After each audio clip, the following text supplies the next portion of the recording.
What is going on YouTube and y'all squad? This is your boy Socrates. This is your review for Real Housewives of Atlanta season 16, episode 15. This was a good episode. It was very carefree, a lot of fun.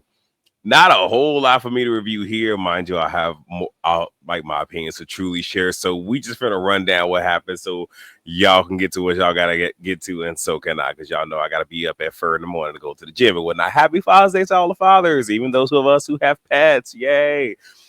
So they recapped the night before. It was Housewives Gone Wild. All right.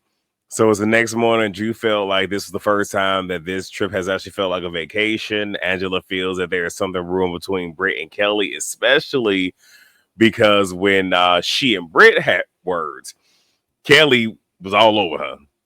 But when it came to Britt and Shamia, Kelly was quiet as church mouse. So we see a scene of Shamia's mother confirming that, Shiloh wasn't properly looked after, that the nurse was on it up, but Shiloh pretty much wasn't. I mean, again, I still wonder where was the father in all of this. Yeah, I know you got a nanny, but what part is you playing? But again, that ain't my business.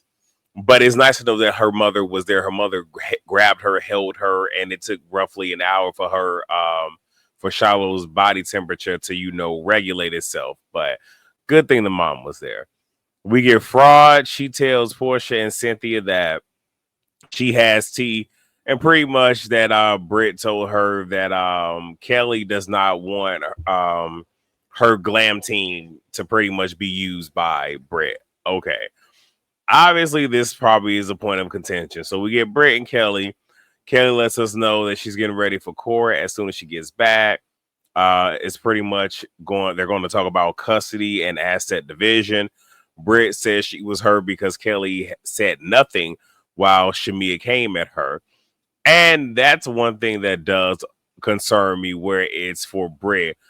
Why do you need someone to jump in? Now, yes, at one point it did sort of kind of come off at times, not completely, but at times a 2v1, Portia and Shamia versus Britt, but not completely. But that lets me know that you can't hold your own and you don't have the vocabulary, that you need somebody to jump in, especially when it's just a one-on-one verbal, altercation.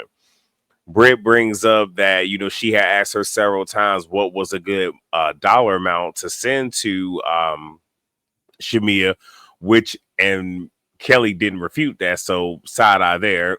Kelly says that she has a bigger purpose and wants her to walk in that. Okay, that seemed like double talk to me. Britt says that Kelly uses her team as a shield and it's okay to just be Kelly. I'm like, ooh. So then Kelly says that Britt held a meeting with her team behind her back.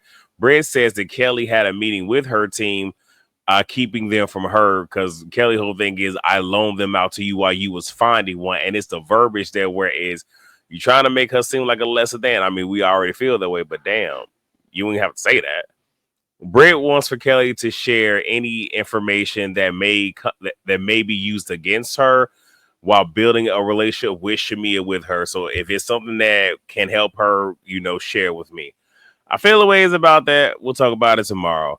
So at poolside, Shamia and Kelly are twinning. Angela's whole thing is, I know that's going to make Britt upset. Kelly and Drew talk about their relationship problems. Kelly's husband is on his 6th attorney. Ralph is on his 3rd. Kelly goes to talk to her attorney. You have Angela asking Britt how she feeling, and all this other stuff. Is everything okay? Trying to move storyline along, and we appreciate that. Kelly says her husband gifted her a house and land, and apparently sold it to a friend, but doesn't know what the deed paperwork is. Baby, that don't make no sense. And when she gonna have to make that make sense at the reunion. So it's the Jab Jab event. Shamia luggage arrived. They was able to get the experience at night, even though I guess that it starts at 5 a.m. on Carnival, which is, I guess, saying that this wasn't that time, but she had the funds and the resources to make it happen, and it looked like they had a good time. And I enjoyed watching them have a good time. And hell, that was it. So it seemed like next episode is where we finna get some more drama. So that's it. That's all. Rate, comment, subscribe, and share. I will see y'all at Scotty House tomorrow. Peace out. Have a great evening.